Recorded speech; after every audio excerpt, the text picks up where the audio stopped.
Pacific paradigm advisers की पुनीता Kumar Sinha ma'am आपको आपकी स्क्रीन पे नजर आएंगी। पुनीता मैम, गुड मॉर्निंग। ये लॉजिक सही है कि बहुत गर्मी पड़ती है तो बहुत ज्यादा बारिश होती है, ये लॉजिकल है या अपन लोग ऐसे ही बोल देते हैं? अब मैं तो मीटेरोलॉजिस्ट नहीं हूँ, बट इसलिए मैं कुछ कह नहीं सकती। बट ये जरूर कहूंगी कि ग्लोबल वार्मिंग के कारण हाँ। वेदर पैटर्न्स थोड़े ज्यादा ही अनप्रिडिक्टेबल हो रहे हैं वर्ल्ड वाइड। हाँ, एंड या जहाँ पर दैट इज ट्रू। ज्यादा गर्मी पड़ हाँ। रही है वहां ज्यादा ठंड पड़ रही है, और जहाँ ज्यादा ठंड पड़नी चाहिए वहां पे बारिश और स्नो नहीं हो रही। अरे मैं तो मजाक में, तो नहीं ये तो सच है। वेदर पैटर्न जो डिस्टर्ब हुए हैं, कुछ दिन पहले दिल्ली ने रियलाइज किया था, अभी मुंबई ने भी करा कुछ ही दिन पहले। अच्छा Punita ma'am, markets, Indian equity markets कैसे लग रहा है? अब इतने सारे इवेंट्स सामने खड़े हुए हैं, अनफोल्ड होने हैं, आप लोग का अप्रोच क्या है? आप लोग कॉशियस हो, या आजकल आईटी कंपनीज कहती हैं कॉशियसली ऑप्टिमिस्टिक हैं, या आप लोग ऑप्टिमिस्टिक हो इस समय इंडियन इक्विटीज को लेकर? देखिए, मीडियम टू लॉन्ग टर्म तो इंडियन एक्विटीज ऑप्टिमिस्टिक ही रहेगा, क्योंकि अगर देखें लास्ट 10 इयर्स में सबसे परफॉर्मिंग मार्केट्स लास्ट 10-20 इयर्स में यूएस मार्केट्स रही हैं डॉलर टर्म में। और उसके बाद इंडियन मार्केट्स जो है वो नंबर 2 नंबर 3 पर घूम रही है। तो हिस्टोरिक रिटर्न्स के पैटर्न पे Indian markets are a good place to invest. और अगर हम फ्यूचर में भी देखें, जब तक हमारा डेमोग्राफिक डिविडेंड हमारे फेवर में काम करेगा, तब तक इंडियन एक्विटी मार्केट्स जो हैं सिंपली बेस्ड ऑन डिमांड, हम लोग की डिमांड ग्रोथ इतनी स्ट्रांग रहेगी, कंज्यूमर डिमांड स्ट्रांग रहेगा कि ये अर्निंग्स जो है वो काफी हद तक अच्छी रहेंगी। और तो मार्केट वैल्यूएशंस अगर ढंग की रही और बहुत ज्यादा एक्सपेंसिव नहीं होगी, तो हमारी मार्केट्स ठीक ही करेंगी। तो I am not cautiously optimistic, I am optimistic medium to long term. But short term अभी कुछ कुछ अनसर्टनिटीज हैं। और साथ साथ में जैसे कि यूएस में इंटरेस्ट रेट कट्स की संभावना आज बड़ी, इन्फ्लेशन का डेटा अच्छा आया।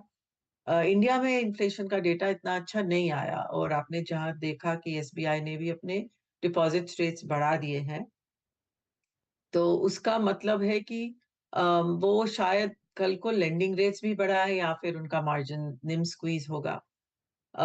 तो और साथ साथ चाइना में थोड़ी सी इम्प्रूवमेंट आती दिख रही है, और इंडियन मार्केट्स जो है बहुत बेनिफिट की हैं चाइना के प्रॉब्लम्स को लेकर।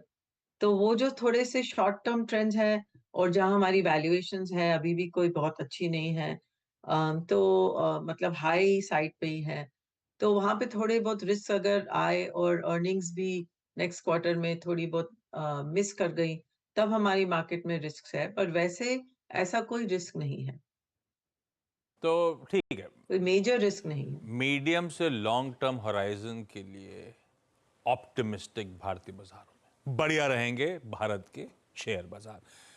पुनीता मैम, आप तो बहुत ज्यादा समय यूएस में स्पेंड करते हो और वहीं से बड़ा कंफ्यूजन हो रहा है, तो आप लोग की जरूर बातचीत होती होगी। एक तो फेड क्या करेगा, क्या कहेगा, सब कुछ उल्टा पुल्टा चल रहा है। पहले बात क्या हो रही थी साल की शुरुआत में, और अब कंफ्यूजन जैसे जैसे ईयर प्रोग्रेस कर रहा है और बढ़ रहा है। दूसरी तरफ वो एफआईएस की रिलेंटलेस सेलिंग, मतलब हर दिन इंडिया में आधा आधा बिलियन डॉलर का माल छूट रहा है। इस तरह से वो एग्रेसिव सेलिंग कर रहे हैं। चल क्या रहा है मैम? देखिए, यूएस में इतना कोई यूएस में भी इलेक्शन ईयर है, और इंडिया में भी इलेक्शंस चल रहे हैं।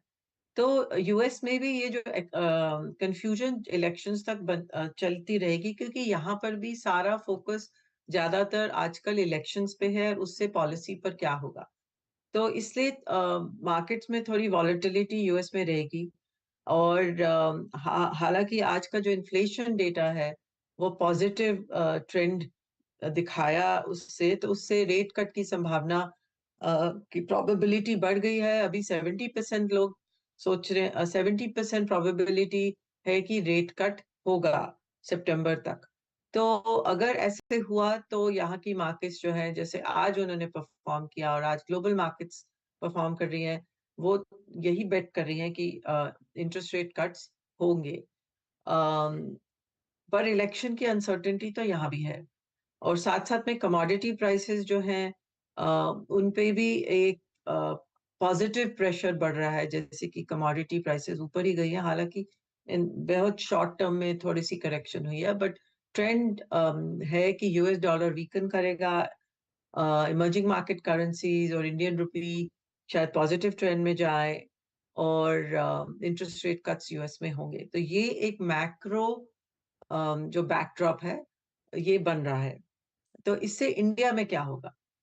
इंडिया में मेरे ख्याल से इलेक्शन के बाद अगर तो स्टेबल गवर्नमेंट जैसे कि सब सोच रहे हैं होगी वैसे ही बनी, तो फिर फ्लोज वापस आएंगे, और ऐसे कोई चिंता की बात नहीं होगी। मॉनसून्स वगैरह तो हर साल ही कुछ ना कुछ अनसर्टेनिटी लगी रहती है, पर अगर गवर्नमेंट स्टेबल रही तो गवर्नमेंट फिर कुछ पॉलिसी एक्शन करेगी, और फिर साथ साथ में आप infrastructure spend, government spend, budget उस पे ध्यान देंगे।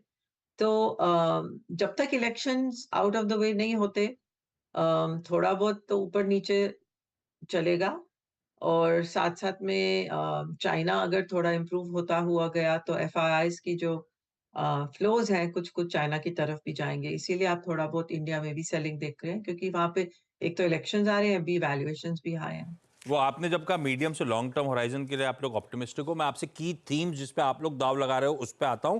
लेकिन वीरू इस बीच मार्केट्स देखिए, अपन जिस ब्रैकेट की बात कर रहे थे वो 22,213 और 22,190 उस ट्रेजेक्टरी को वायलेट करता हुआ निफ्टी इस समय 180 के जोन्स पे।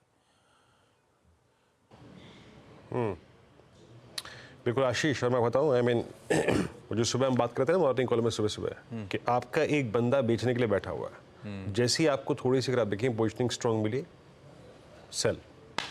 और मुझे लगता है आशीष उन्होंने इंडेक्स हाई लेवल से बेचा हुआ है। 213 टूटा, 213 टूटने के बाद मैंने जैसे कि कहा था कि कल क्या लो रिविजिट करेंगे आशीष। और एक और बात, कल का स्विंग लो था 22,149, अगर वो टूटता है तो शायद ये क्लोजिंग और ख़राब हो जाएगी। तो वाकई, और बैंक निफ्टी ऑलमोस्ट अपने सेल टारगेट पे जाता हुआ इस वक्त 47,500। भाई साहब थोड़ा सा प्रेशर है। ये कहा भी था एक्सपायरी का देना थोड़ा सा वाइल्ड हो सकते हैं मूव्स। क्विकली पुनीता मैम, की थीम्स ये मीडियम से लॉन्ग टर्म होराइजन के लिहाज से आप लोग कहां पे दाव लगा रहे हो? देखिए, एक तो मेरे ख्याल से फार्मा सेक्टर जो है वो लॉन्ग टर्म थीम है, और फार्मा में चाहे हॉस्पिटल्स हो, चाहे डायग्नोस्टिक्स हो, चाहे ड्रग्स हो, सब तरीके से इंडिया की पेनिट्रेशन, इंडिया का हेल्थ केयर सिस्टम जो है वो ग्लोबल कंपैरिजन्स में लैग कर रहा है, और वहाँ पर बहुत पॉजिटिव मुझे लगता है डेवलपमेंट होगी, ग्रोथ होगी। साथ साथ यूएस जेनेरिक मार्केट में भी इंडियन कंपनीज का जो है परफॉर्मेंस वो इम्प्रूव होता हुआ लग रहा है। तो एक ये सेक्टर है, ये एक समवॉट डिफेंसिव सेक्टर है, ये सिक्लिकल सेक्टर नहीं है। तो ये एक लॉन्ग टर्म थीम मैं हमेशा ही पसंद करूंगी। शॉर्टर टर्म समझ लीजिए 1-2 साल के लिए मेरे ख्याल से रियल एस्टेट जो कि काफी अच्छे से परफॉर्म कर रहा है वो एक थीम बना रहेगा। आईटी जो एक काफी लैगर्ड रहा है, वहां पर अगर यूएस में इन्फ्लेशन कम हुई और इकोनॉमी जो है थोड़ी स्टेबल हो गई और इलेक्शंस के बाद वहां पर इस सेक्टर में बेटर परफॉर्मेंस हो सकती है, ठीक बात और वहाँ वैल्यूएशंस भी ठीक है, तो वहाँ भी देखना चाहिए। वैसे तो इंडिया में कई सारे सेक्टर्स हैं जहाँ पर ग्रोथ है। है, यस, तो स्टॉक स्पेसिफिक रहना जरूरी है। फाइनेंशियल्स हमेशा ही अच्छे रहते हैं क्योंकि बस वो एक प्रॉक्सी है, तो वहां पर भी आपको सिलेक्टिव होके, बिल्कुल ठीक है। कैप गुड्स में सिलेक्टिव होके, सिलेक्टिवनेस तो होना ही पड़ेगा, बट थीम्स जो है मैंने कुछ कुछ तो बताए हैं आपको। Okay Punita ma'am, thank you so much जुड़ने के लिए।